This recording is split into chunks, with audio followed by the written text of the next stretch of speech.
Gihisgutan ang kaalam dinhi sa atong unang pagbasa nga importante kay siya nga mo'y atong ikuyog sa kinabuhi. Kay kung dili kuno ta magkuyog sa kaalam, maanam-anam gitag kahugno, maut-ot o maway kapuslanan ang atong kinabuhi. Nilingay mong tupad ing na kay kaalam o kadanghag.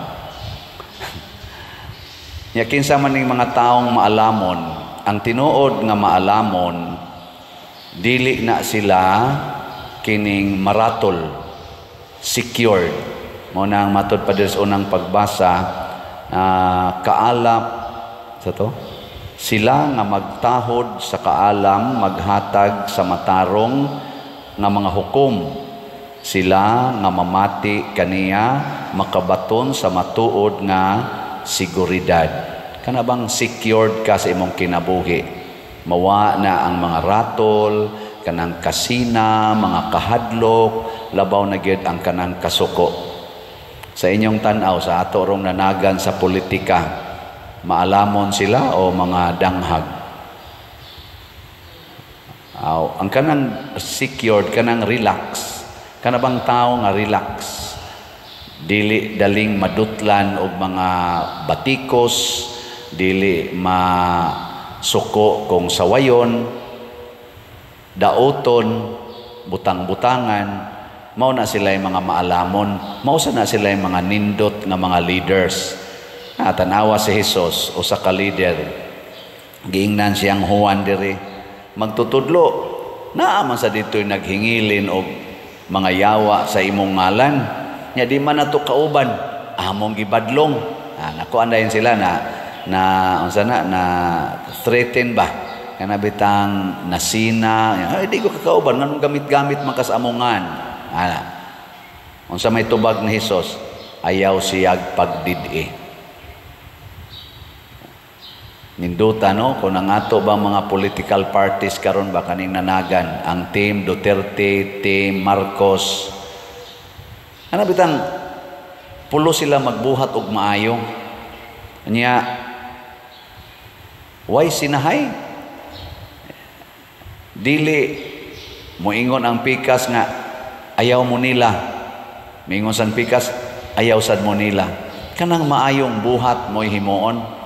Pero sa tinud-anay mga igsoon dinhi sa atong kinabuhi, basta magbuhat ganitag maayo, magkahiusa gid ta. Ang tinuod nga nagbuhat og maayo dili gyud makigkompetensya sa usag-usa. Kay kani manggong buhat nga maayo dili ni magkompetensyahay, magkauyon gid ni sila. Kinsa ra man gyud magkabangi ang buhat nga maayo ug ang buhat nga dautan. Matud pa ni Kristo, kay ang dili batok kanato, kay sila man mo'y mga maayong tao, si Jesus man ang the only good. Ang dili batok kanato, dapig kanato. Mabitaw nga magampo ta nga kinibitang nahitabo sa atong nasod karon na gubot kaayo nya gasto kay kwarta. Hurot na kuno na bangkaruta ng atong panudlanan sa kwartas nasod, sige nalantag utang, siging utang. Ambot og asa kani padung ning atong nasod ug mao na lang gid ni nagpasabot lang gid ni siya nga daghan gyud mga buangon sa atong mga leaders sa nasod. Kay kun maayo pa ni silang atong mga leaders ug nindot pa ni sila mga leaders, naay kalambuan. Di na lang ta mo pinpoint og kinsay mga buangon aning atong mga leaders, basta klaro kay na maut-ut gani matud pa diri na ay daghan nga way kaalam. Kay kani manggong kaalam, the true wisdom belongs to God. And if we are guided by God's wisdom, di gyud mahitabo nga dili mulambo ang atong kinabuhi.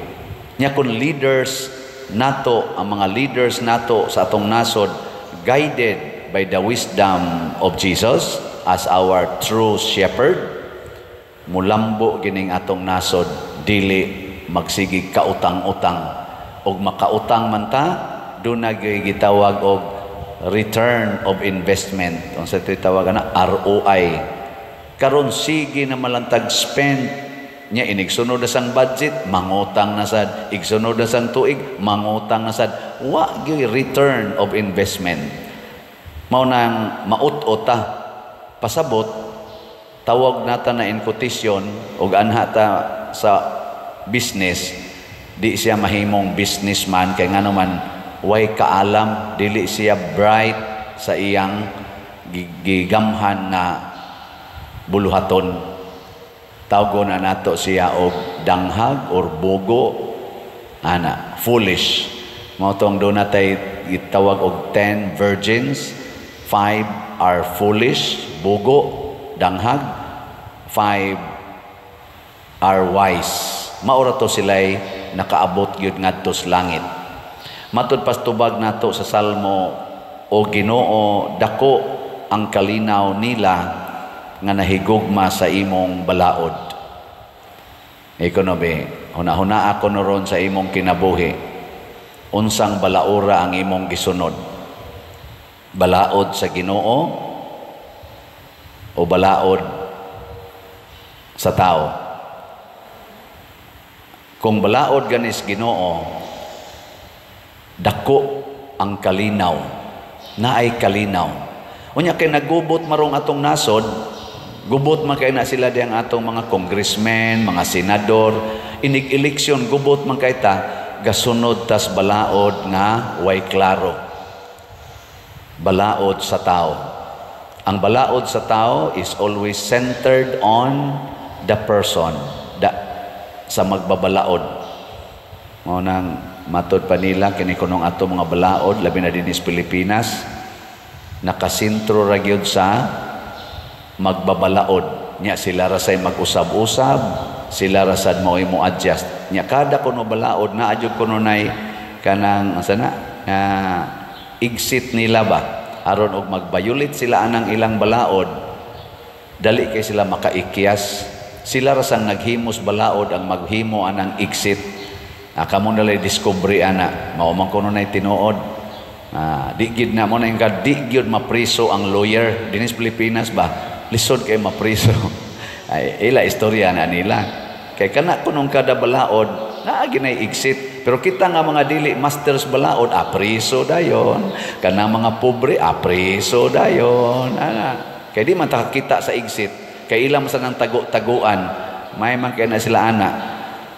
Aw nang iampo nato nga magsunod gid unta ang atong mga leaders ug kita mismo magsunod tas balaod sa Ginoo kay dili lang kalinaw ang atong madawat kundili kalipay ug kalambuan. Naidaghang muanhin ako, uban magdepresyon na, ang uban ratol na kaayo. Usa ra gyud akong unang isulti, sunda gyud ang balaod sa Ginoo. Sama nang maputos nas utang, padir daghan na kay kog utang, nako ayaw pangutang. Mga matay mi padir nako, ay kamatay lang basta ay nagyog utang. Unsa pa man, sa ato pa kung di na ka mangutang, ang sunod mahitabo makabayad jud ka sa imong utang. Di naman ka mangutang. Nya unsa may gisugo sa Ginoo, niingon dayang Ginoo nga pangayo, asa na pangutang kamo dili, pangayo. Ana mangayo ka. Kauaw sad pader, magpakauaw ta kaysa magsupak tas Ginoo. Sama ra gud anang usa ka asawa o usa ka bana, unsa may sugo sa Ginoo, pasayloa lang nagkapituan kapito. Nya moingon ding asawa, magmukha ko dinhing tanga, magsigi ko pasaylo anang iyang sigig pangabit dito, or ang bana ba kay mingon, insulto mo sa nako, namabdos na siya sa iyang kabit, ako lang yapong dawaton. Dawata, kauaw sa dana pader, madegraded masadang akong pagkabana ana, ay padegrade lang. Si Kristo gani gibitay sa cross, okay raman. Gihubuan gani siya, okay raman. Mao nay balaod sa Ginoo, maghatag og kalinaw, maghatag og kahiusa, maghatag og kabalaan. Sige, last na lang imong lingi tupad ing na sugod karon, sugot na kog pakauwawan. Ana no? Kanindot.